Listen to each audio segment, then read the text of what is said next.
describe him to me. And Muslims, look at the description of your Rasul. And for some, this would be the first time you hear what your Prophet looked like. I saw a man of striking appearance. ظاهر الوضاء أبلج الوجه, radiant face, حسن الخلق, beautifully created. لم تعبه الثجلة, his belly wasn't protruding.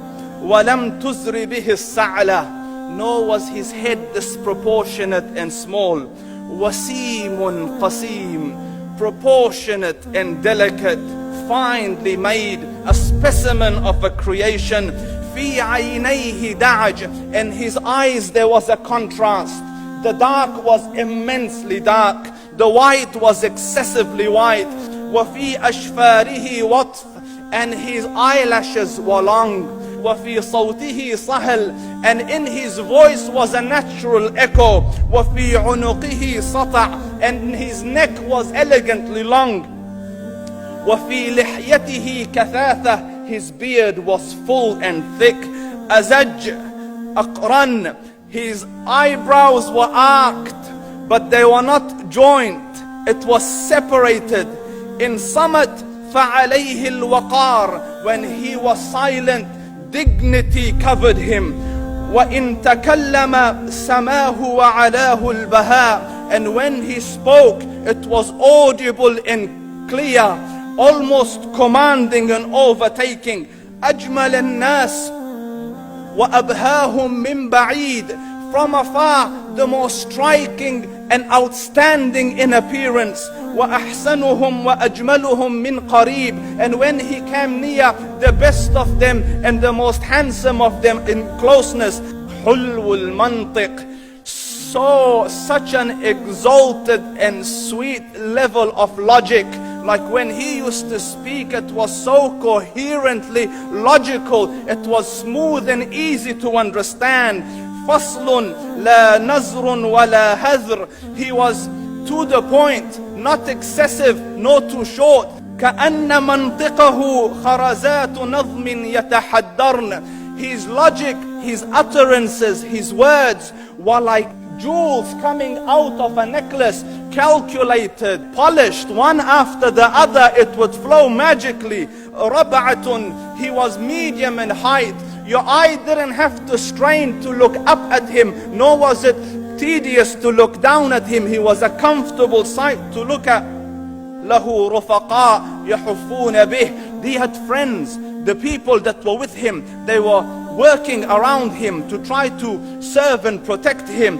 إن قال سمعوا لقوله, when he used to say something, they used to hearken to what he used to say. وإن أمر تبادروا إلى أمره, when he commanded, they used to compete to fulfill the command. This is Muhammad Rasulullah.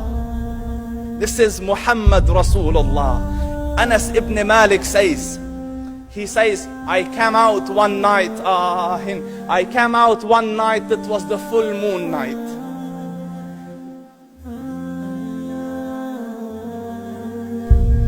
And I looked at the moon, and in the desert, understand, the moon is an awesome sight.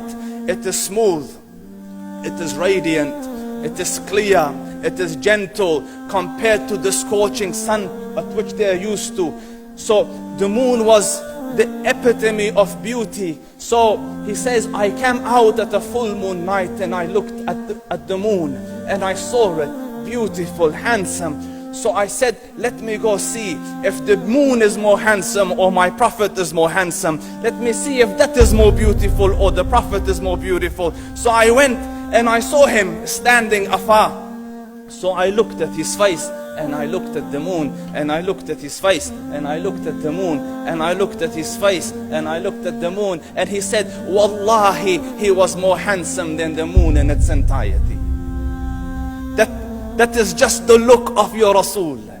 Aisha radiyallahu anha says, I was sewing with the needle, my needle dropped in the dark, I couldn't find it. I said, Ya Rasul, I can't find it. He moved his face close, and I swear, out of the radiance of his face, I found my needle. And the Prophet sallallahu alaihi wasallam was mind-bogglingly handsome, but his handsomeness was covered with waqar and jalal and hayba. The Sahaba say, when we used to sit at his feet, two feelings conflicting would come on the heart. The first one, you wanted to look at him. You wanted to behold the majesty of his face. And when you wanted to look up, shyness used to overtake you, so you used to look down. Amr ibn al-As says, I sat with him many times, but if you ask me to describe his face, I can't describe it.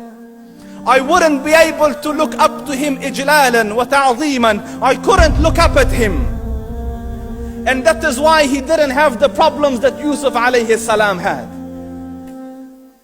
Because it was difficult to penetrate the awe and the splendor of the Rasul.